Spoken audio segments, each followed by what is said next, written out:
Hello everyone, I welcome you back at the platform of मिडेन academy. The Hindu का आज का जो हमारा न्यूज़पेपर का डिस्कशन है मई 7 का, उसको देखते हैं। आज की कौन सी टॉप हेडलाइंस है जो एक सिविल सर्वेंट के एस्पिरेंट को इसकी जानकारी होनी चाहिए। और ये चीज़ें हमारे करंट अफेयर से ओरिएंटेड जो भी हमारे क्वेश्चंस बनते हैं, चाहे वो इन्वायरमेंट से रिलेटेड हो, ज्योग्राफी से रिलेटेड हो, या फिर कोई मैप बेस्ड लोकेशन हो, या फिर उसमें इंटरनेशनल रिलेशन हो, इन चीज़ों में हमारी हेल्प करते हैं। तो विदाउट एनी टाइम वेस्ट हम न्यूज़ की तरफ फोकस करते हैं मेन। तो जो फर्स्ट इंपॉर्टेंट मेन पेज होता है द हिंदू का, उसमें पहली इंपॉर्टेंट खबर है हमास ने सीज़ फायर को एक्सेप्ट किया। ये किसने प्रपोज किया था? ये प्रपोज किया था इजिप्ट ने, और इसके अंदर मीडिएशन किया था कतर में। अब चूंकि बैकग्राउंड क्या है इस न्यूज़ का आप जानते हो कि 7 अक्टूबर को हमास ने एक टेररिस्ट एक्ट किया था, इसराइल की टेरिटरी पे अटैक किया था, और वहाँ पे उन्होंने अटैक करने के बाद एक मिलिट्री ऑपरेशन लॉन्च किया गया इसराइल के द्वारा।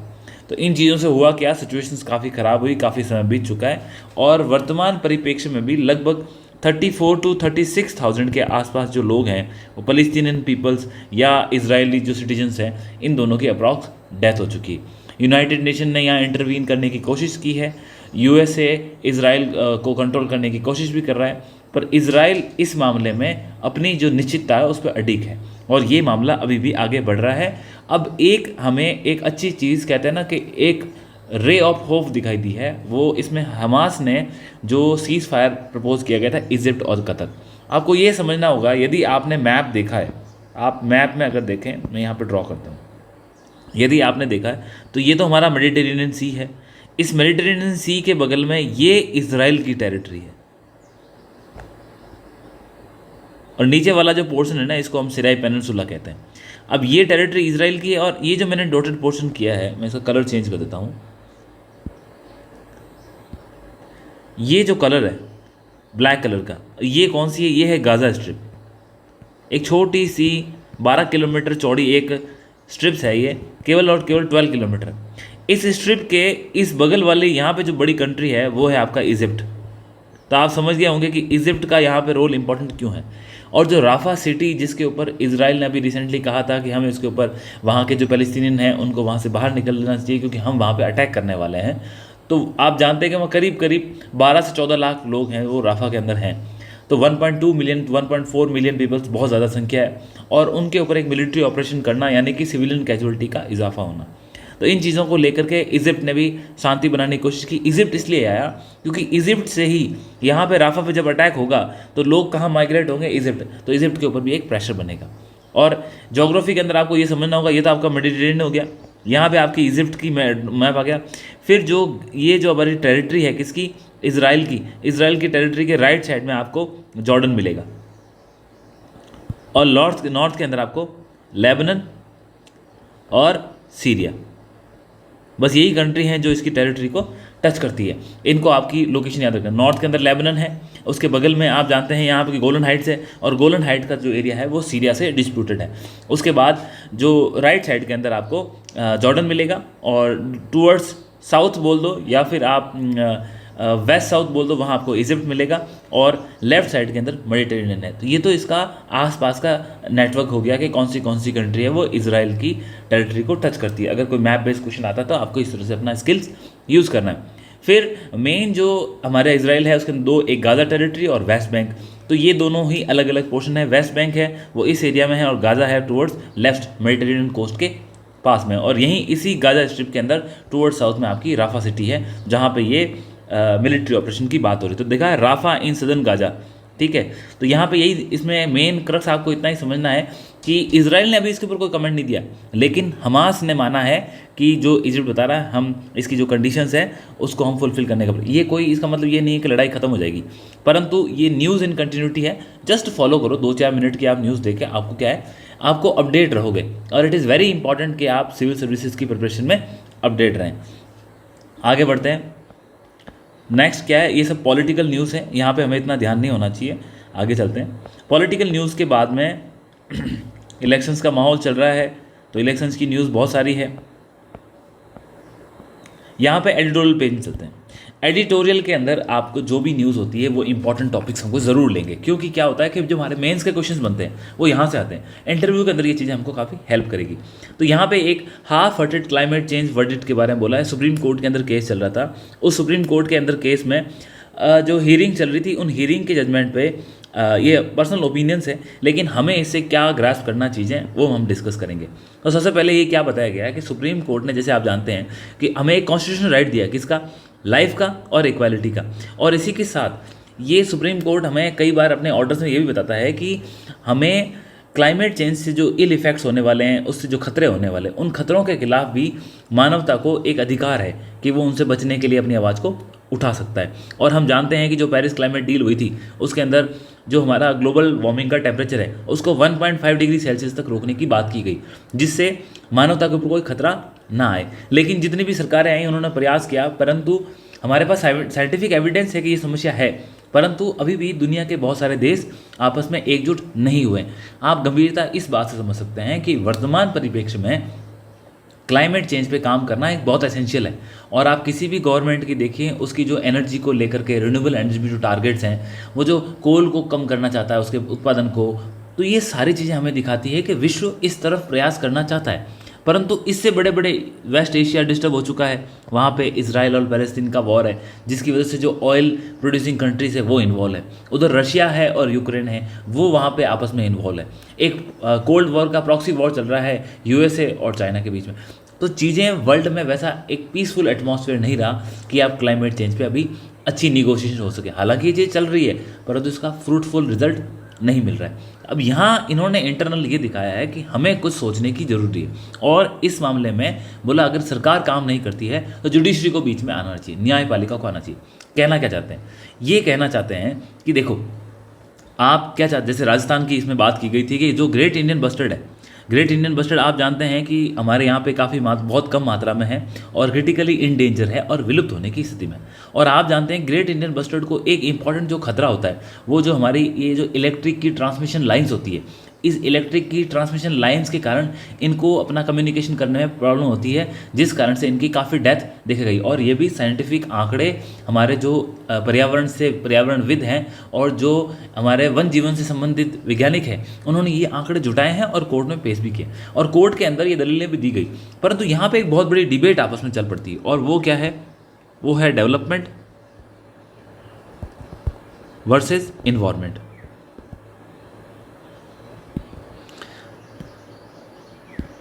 इसी डिबेट को यहाँ पे इस एडिटोरियल के तहत हमें समझना है। और ये एक ऐसा प्रश्न है जो परीक्षाओं में भी आता है कि आप कैसे बीच का रास्ता निकालोगे, या फिर कौन सा सही है कौन सा गलत है। और इंटरव्यू में पूछ ले कि भाई ऐसे, अब जैसे ग्रेट इंडियन बस्टर्ड है उसको बचाना जरूरी है, परंतु ग्रेट इंडियन बस्टर्ड को बचाने के लिए अगर आप, जैसे सुप्रीम कोर्ट ने एक बार कहा था कि जो आपकी ट्रांसमिशन लाइन्स है इसको अंडरग्राउंड कर दो, तो आप सोचो उसमें कितना एक्सपेंडिचर है, आप समझे। और फिर उन्होंने क्या किया कि वहाँ पे कुछ हुटर्स वगैरह इन्वॉल्व किए ताकि बर्ड डिफ्लेक्टर लगाए, वो डाइवर्ट हो जाए, परंतु वो इतने इफेक्टिव नहीं हुए। तो बीच का रास्ता निकालने के लिए ही प्रयास, क्योंकि इतनी कैपिटल इंडिया एक ग्रोइंग इकोनॉमी, हमारे पास इतना पैसा है नहीं कि हम इतना पैसा लगा सके।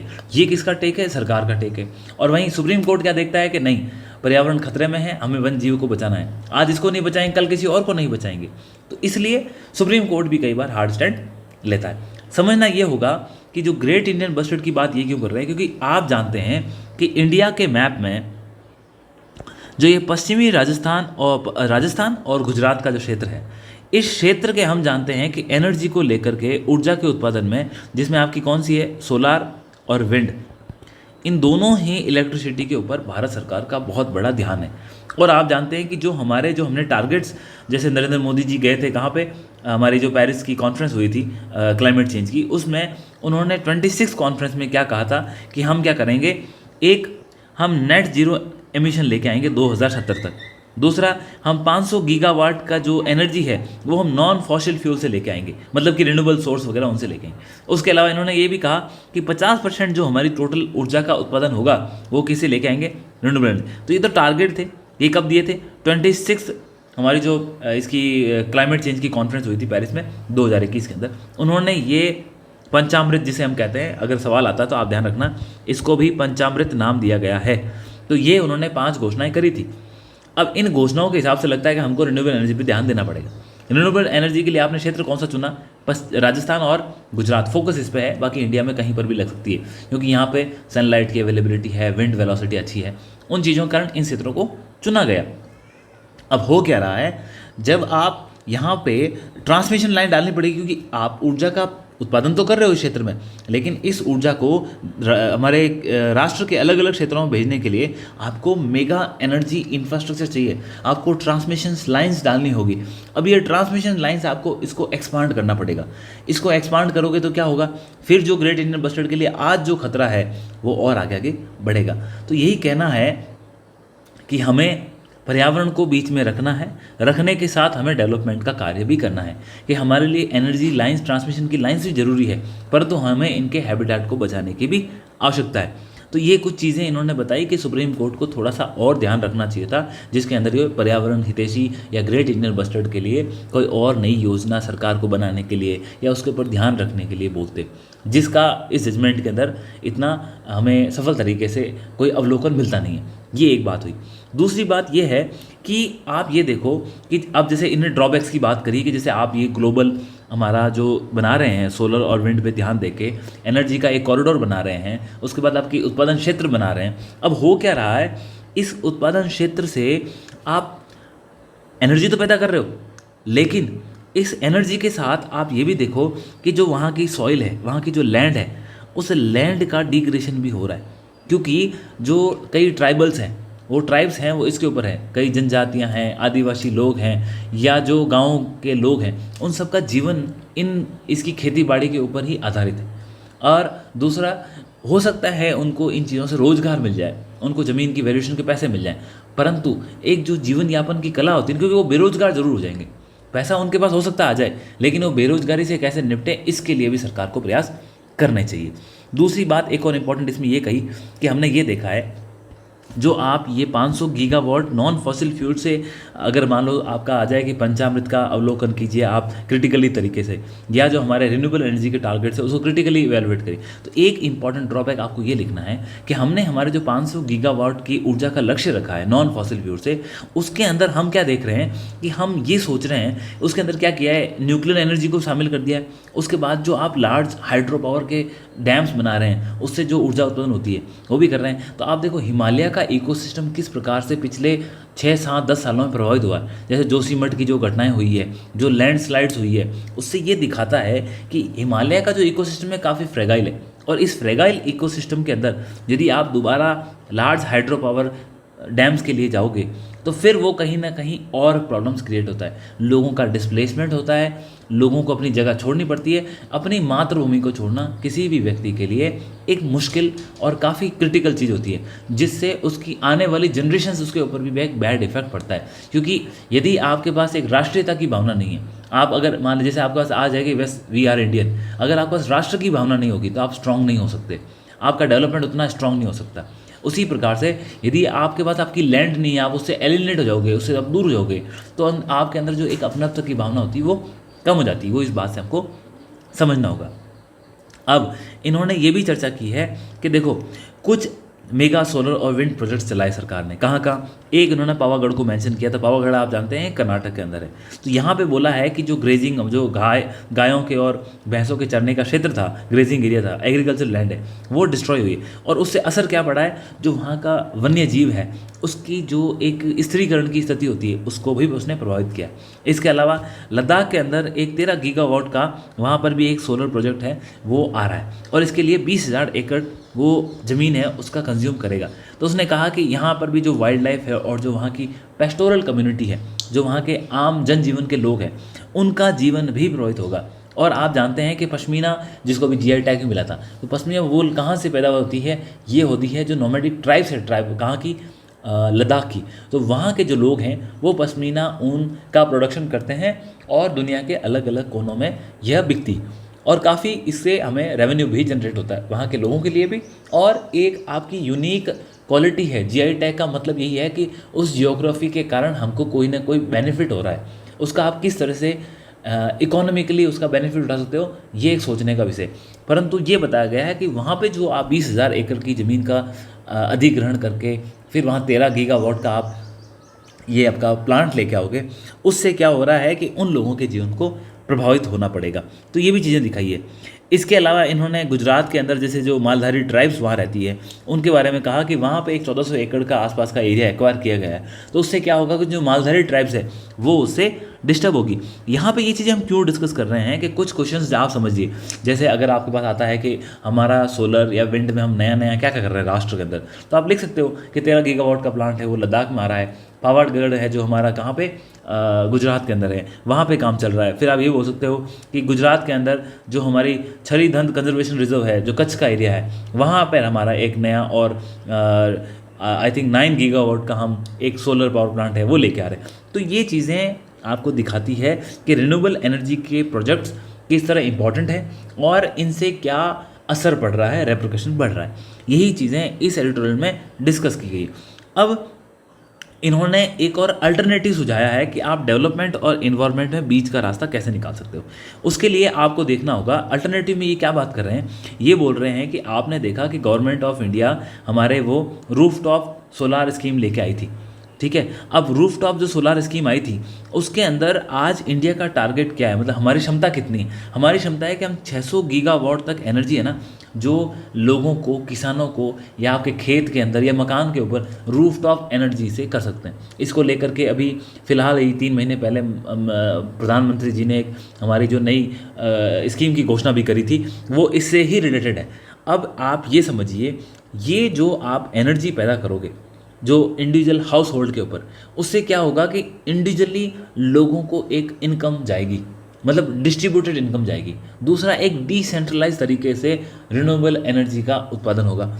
इशू क्या है, आपको इसको ग्रिड से कनेक्ट करना है। तो ये जो चीज़ें हैं वो ये दिखाती है, इससे हम ये समझ सकते हैं कि ये जो चीज़ें हैं ये अल्टरनेटिव सॉल्यूशंस हो सकते हैं। जो हम सोचते हैं ना कि हम बड़े बड़े मेगा डैम्स बना लें, हम न्यूक्लियर पावर प्लांट्स लगा लें, तो इन चीज़ों की जगह हम उतने, हमें आखिर हमारा एम क्या है, हमें कुछ ना कुछ 500 गीगावाट है वो रिन्यूएबल एनर्जी पैदा करनी है। तो वो वाला उससे ध्यान हटाकर हमारी पॉलिसी फ्रेमिंग ऐसी होनी चाहिए कि हम सोचें कि हम छोटे छोटे जो रूफ टॉप्स, हमारे सोलार रूफ टॉप्स हैं घरों के अंदर, खेतों में, इनसे भी हम ऊर्जा का उत्पादन, क्योंकि एक इससे मांग की पूर्ति भी हो जाएगी और आपका ग्रिड से कनेक्शन भी हो जाएगा, समझ गए।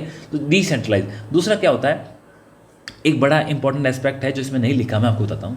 जब डिसेंट्रलाइज हो जाएंगे आपके ये रिन्यूएबल एनर्जी के सोर्सेज, तो उससे क्या है, सिक्योरिटी का कंसर्न भी खत्म होता है। जैसे अभी जो युद्ध चला था यूक्रेन और रशिया में, तो आप देखें ज़ैपोरिज़िया के अंदर जो न्यूक्लियर पावर प्लांट था वहाँ पे रशिया ने अटैक करके उसको ऑक्यूपाई कर लिया। आप समझे, जो ये ग्लोबल इंफ्रास्ट्रक्चर होता है ना, जैसे कोई भी आपका न्यूक्लियर पावर प्लांट है या फिर आपका कोई जो हमारा कोई भी पावर प्लांट है, चाहे वो सोलार हो चाहे विंड हो, वहाँ आपको हैवी सिक्योरिटी चाहिए, क्योंकि वहाँ पे सोर्स ऑफ एनर्जी जो है वो ज़्यादा है। तो अदरवाइज अगर मान लो किसी ने कोई टेररिस्ट अटैक हो गया या कोई सिक्योरिटी थ्रेट से किसी ने उसको डिस्टर्ब कर दिया, तो मास लेवल पे लोग उससे प्रभावित होते हैं। इसलिए क्या है, जब डिसेंट्रलाइज हो जाएगा तो सिक्योरिटी का कंसर्न है वो भी धीरे धीरे धीरे कम हो जाएगा। अगर सारा देश अगर एक डेवलप हो जाए, पर कैपिटा इनकम सबकी लोगों की अच्छी हो जाए, तो जब सभी लोगों के पास पैसा होगा तो कुछ समाज के अंदर जो अनियमितताएं होती ना उसके अंदर कमी देखने को मिलती है। जब पैसा सेंट्रलाइज हो जाता है तो उससे क्या होता है, जब सेंट्रलाइज लोगों के खिलाफ अत्याचार बढ़ने की संभावना ज़्यादा होती है, क्योंकि आपका जो डेवलपमेंट है वो डिसेंट्रलाइज नहीं है। ये चीज़ें भी हमको यहाँ से कुछ समझनी चाहिए। तो इसके बारे में यही मेन बड़ी बड़ी चीज़ें थी। इसके अलावा इन्होंने ये भी कोट किया था कि देखो जो ये जैसे हमने ग्रेट इंडियन बस्टर्ड की बात करी, तो बोला इन जो वोडावन है इनके पास क्या है, ये अपना खुद का वॉइस तो है नहीं। जैसे एक बार प्रयास हुआ था, उत्तराखंड हाईकोर्ट ने गंगा और यमुना को उन्होंने एक एज ए एंटाइटी के रूप में रिकॉग्नाइज कर दिया कि बोला ये भी कोई ना कोई एक जीवित चीज़ है और इन्हें हक है कि अपने राइट्स के लिए आवाज़ उठ सकते हैं। हालांकि सुप्रीम कोर्ट ने बाद में उत्तराखंड हाई कोर्ट के जजमेंट को रिवर्स कर दिया था, लेकिन आपको ये समझना होगा कि हमें क्लाइमेट के लिए काम करने की ज़रूरत है। हम मेगा प्रोजेक्ट्स के खिलाफ नहीं हैं, परंतु यदि हमारा काम डिसेंट्रलाइज तरीके से हो सकता है तो फिर क्यों हम पर्यावरण को नुकसान पहुँचाएँ और क्यों हम बड़े बड़े डैम बना के लोगों को, ट्राइब्स को, आदिवासियों को हम वहाँ से उनकी जगह से हटाएं, क्योंकि उनको भी कॉन्स्टिट्यूशनल राइट्स है। आई होप आप समझ गए होंगे। ये एक इम्पॉर्टेंट आर्टिकल था जो डेवलपमेंट और इन्वायरमेंट बीच की कड़ी को हमें दिखाता है। इसी पेपर के अंदर एक हमारे गेमिंग सेक्टर के लिए लिखा गया है कि इंडिया का जो गेमिंग सेक्टर है, मैं आपको उसके क्रस्ट बता देता हूँ। आप देखिए, चूँकि आप जानते हैं कि 2017 के अंदर जीएसटी आया था। जब 1 जुलाई 2017 को जीएसटी लागू हुआ तो जो गेमिंग इंडस्ट्री थी ना उसके ऊपर जीएसटी की दर थी 18%। अब क्या किया सरकार ने 1 अक्टूबर से, लास्ट ईयर 1 अक्टूबर 2023 से इन्होंने इस 18% को बढ़ा कर दिया था 28%। अब ये किसने किया? जीएसटी काउंसिल ये निर्णय लेती है, और जीएसटी काउंसिल जो होती है वो कंसेंसस के आधार पर निर्णय लेती है। तो उन्होंने ये निर्णय ले लिया।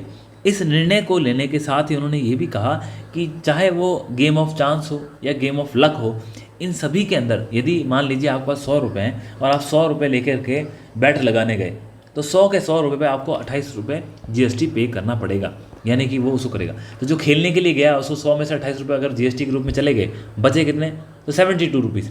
तो पहले क्या होता था, पहले उसके पास ज़्यादा पैसे थे, अब कितने? कम। तो इंडस्ट्री का कहना है कि गेमिंग सेक्टर जो ऐसा है ये क्या करता है, लोगों को एम्प्लॉयमेंट देता है, उसके बाद सरकार का रेवेन्यू भी देता है। तो बोला ये जो ऐसी प्रैक्टिस होती है ना सरकार की, उसमें एक सस्टेनेबिलिटी होनी चाहिए। आप एक निश्चित दिशा में लेके जाओ ताकि इंडस्ट्री उस हिसाब से काम करे।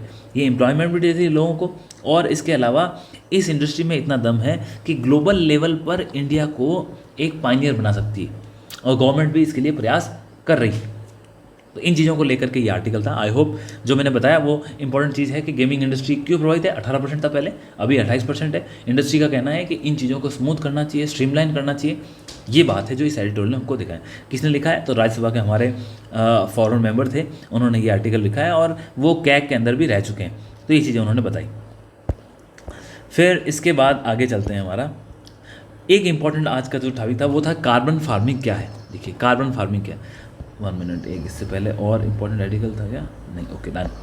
कार्बन फार्मिंग के बारे में, कार्बन फार्मिंग होती क्या है? देखो सिंपल सी चीज़ है, आपको एग्जाम में डायरेक्ट सवाल आ जाए what do you mean by carbon farming, तो आपको बताना क्या है। जो ये आप डेफिनेशन अगर वहाँ पे लिख के आ जाए, मैं समझा देता हूँ। करना क्या है, हमें ऐसी कृषि की तकनीकों का इस्तेमाल करना है जिसके अंदर जो हमारा कृषि का इकोसिस्टम है, जो वातावरण है, जो उसकी परिस्थिति तंत्र है, उसको हम डिस्टर्ब नहीं करें और उसकी हेल्थ को मेंटेन रखें। और कैसे करेंगे ये मेंटेन करेंगे? हम उसकी सॉइल की हेल्थ को इम्प्रूव करके, क्लाइमेट चेंज में होने वाले बदलावों के हिसाब से अपने आप को ढाल करके, और जो हमारा फसलें हैं उसके अंदर कार्बन सिक्वेस्ट्रेशन करके, मतलब जो कार्बन वातावरण में है उस कार्बन को अपने अंदर समाहित करके। ये कुछ चीज़ें होती हैं जो कार्बन फार्मिंग के अंदर आती है। तो ये डेफिनेशन आप जरूर ध्यान रखें। एक नई टर्म है कार्बन फार्मिंग, इसका डिस्कशन चल रहा है और स्पेशली इंडिया के अंदर एक डेवलपिंग कंट्री है तो हमारे यहाँ पर भी काफ़ी चर्चा में है। साइंस के पर्सपेक्टिव से आपको ये चीज़ समझनी होगी, जो हमारे साइंस के अंदर जो साइकिल्स दे रखे हैं उसके अंदर एक इंपॉर्टेंट साइकिल कौन सा? आपका कार्बन साइकिल है। तो इसका आप एक स्क्रीनशॉट ले लें और इस पिक्चर को जरूर साथ में रखें कि किस प्रकार से जो सॉइल है उसके अंदर भी कार्बन है, आपके ट्रीज में भी कार्बन है, एटमॉस्फेयर के अंदर भी कार्बन है, और हमारा ओशंस में भी कार्बन है। तो इसका एक साइकिल बनता है जो किस प्रकार से आपकी जो एटमॉस्फेयर की कार्बन का इसके अंदर सिक्वेस्ट्रेशन करके वो हमारे ज़मीन के अंदर आती है, फिर पेड़ पौधे उसको अपने उत्पादन में हेल्प लेते हैं एज ए न्यूट्रिएंट, और फिर वहाँ से उसका ऑक्सीजन बनाते समय कार्बन डाइऑक्साइड का दोबारा अवशोषण होता है। तो ये कार्बन साइकिल, आप इसका डायग्राम स्क्रीनशॉट लेकर के इसको आप अपने दिमाग में रखें। ये एक इंपॉर्टेंट चीज़ इन्होंने लिखी है। देखो यहाँ राइस के लिए लिखा है, जब राइस यानी कि जो पैडी कल्टीवेशन होता है उससे ये मीथेन गैस निकलती है, CH4 है वो किसका निशान है?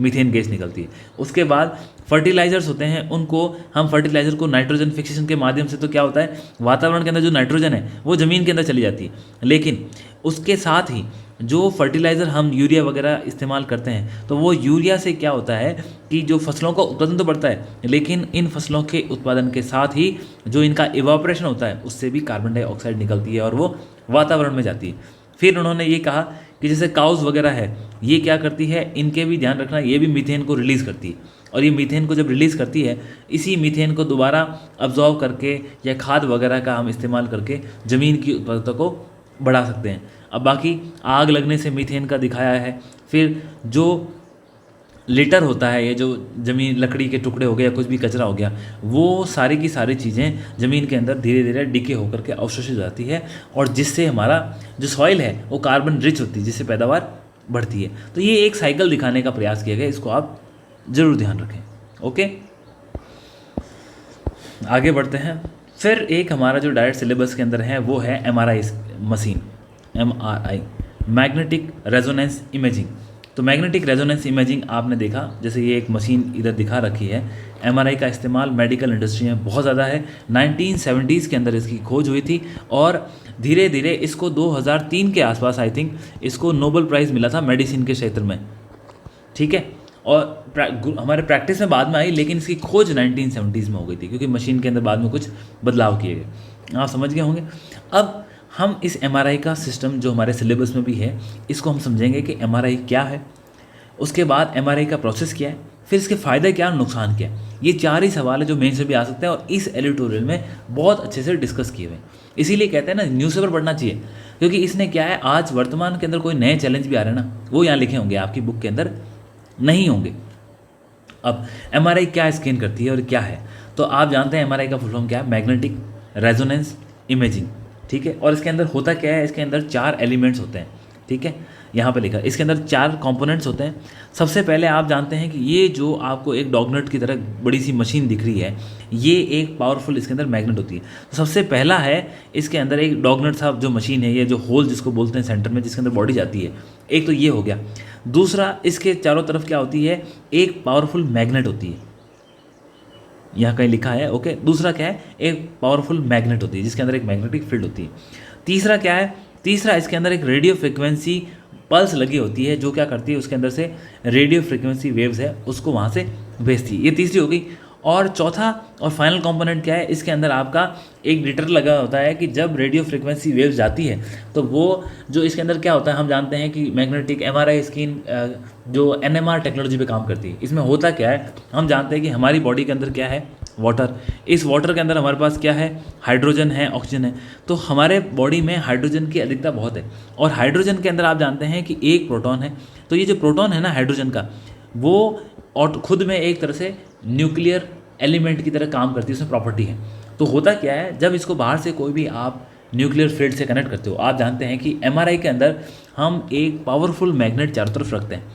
और होता क्या है, जब ये मैग्नेट के अंदर बॉडी जाती है तो इसके अंदर जो हाइड्रोजन के अंदर जो प्रोटॉन है वो भी मैग्नेटिक हो जाते हैं। और मैग्नेटिक होने के बाद ये इस जैसा इसका मैग्नेटिक फील्ड होगा, उसी फील्ड के अंदर वो खुद को अलाइन कर लेते हैं। आप समझे, ये जो सेंटर लाइन दिख रही है, इस सेंटर लाइन से इधर वाले इस डायरेक्शन में, इस सेंटर लाइन के उधर वाले जिस भी डायरेक्शन में मैग्नेटिक फील्ड होगी।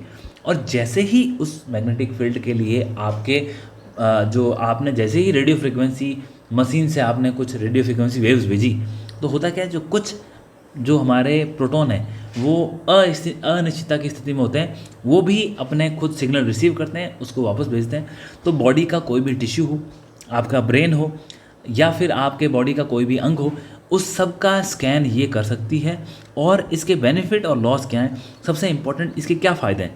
देखो, एक तो ये चीज़ है कि इस मैग्नेटिक फील्ड से हमारी बॉडी के अंदर किसी भी प्रकार का कोई भी पार्ट भेजने की ज़रूरत नहीं है, ये एक्सटर्नल तरीके से आपका स्कैन कर लेती है। दूसरा, ये आपका जो स्कैन करती है वो जो आपके मतलब बॉडी के कुछ मिलीमीटर वाले हिस्से है उसको भी स्कैन कर लेती है।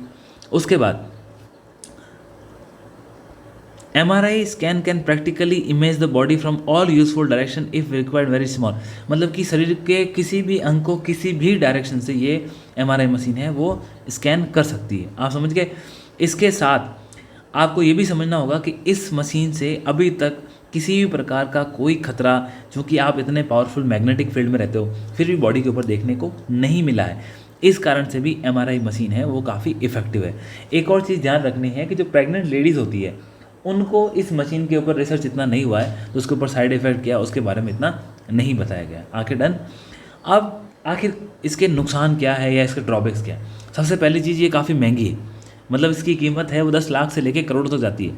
वो किस पर डिपेंड करता है कि उसकी क्वालिटी कितनी है, उसकी स्ट्रेंथ कितनी है, उसके ऊपर। तो सबसे पहले तो कॉस्टली है। अब इस कॉस्ट को कहाँ फिक्स किया जाता है, आप जानते हैं, आप जब भी MRI करने जाएंगे तो कम से 10 से 15 हज़ार रुपये आपसे एक MRI स्कैन के लिए जाएंगे। और हो सकता है आपको मल्टीपल स्कैन भी कराने पड़े। तो जो इसका खर्चा पड़ता है वो किसके ऊपर पड़ता है, आम आदमी की पॉकेट पे, आप जानते हैं। दूसरा, अभी रिक्वायरमेंट्स बढ़ रही है लेकिन इतनी मात्रा में ये अवेलेबल नहीं है। दूसरा, इसकी एक और इसका मेन ड्रॉबैक ये है कि कॉस्टली होने के साथ ही ये जो मशीन है, ये मशीन क्या करती है, इसके अंदर जो आपका जो जैसे प्रेग्नेंट लेडीज़ का मैंने बताया, उनके ऊपर जो इफ़ेक्ट होने वाले हैं उसका अभी तक पता नहीं चला। सबसे एक और इसका ड्रॉबैक ये है कि इस मशीन के अंदर आप जानते हैं कि सुपर कंडक्टर होता है, जिस कारण से ये बहुत सारी एनर्जी को कंज्यूम करता है, जिससे आप कह सकते हैं कि जो एनर्जी इंटेंसिव या एनर्जी को जो ये कंज्यूम करता है, तो एनर्जी भी अपने आप में काफ़ी एक्सपेंसिव है। तो ये यहाँ पर एमआरआई के बारे में जो एडिटोरियल था, इससे आपका रिवीजन भी हुआ होगा, आप चीज़ों को समझे भी होंगे। इसमें इंपॉर्टेंट चीज़ थी इसके फ़ायदे क्या हैं, इसके नुकसान क्या हैं, तो ये चीज़ें आपको ध्यान में रखनी। आगे बढ़ते हैं। इसके बाद आई गैस पॉलिटिकल न्यूज़ है, पॉलिटिकल न्यूज़ पे हमको ध्यान नहीं देना है, ठीक है। फिर आगे बढ़ते हैं, और ये ऑलरेडी हमने ये न्यूज़ कवर कर ली, और स्पोर्ट्स की न्यूज़ आ गई। So this is the end of our today's newspaper. आज के जो हमारे इंपॉर्टेंट एडिटोरियल्स थे हमने डिस्कस किया। अगर आपको एक बार में समझ आ जाए तो ज़रूर, अदरवाइज़ आप इसको फास्ट फॉरवर्ड करके एक बार रिवाइज ज़रूर करें, अदरवाइज़ आप पढ़ लें। तो इससे होगा क्या, आपको चीज़ें कंसेप्ट क्लियर हो जाएंगे। और ये जो कुछ ऐसे है ना, जैसे हमने किसके बारे में, एमआरआई मशीन के बारे में पढ़ा, फिर इससे पहले हमने कार्बन फार्मिंग के बारे में पढ़ा, और जो हमारा एडिटोरियल था डेवलपमेंट वर्सेस इन्वायरमेंट, ये जो पढ़ा, तो ये चीज़ें आपके एग्ज़ाम पर्सपेक्टिव से बहुत इंपॉर्टेंट है। Okay, so with this we will end today's discussion. Thank you so much.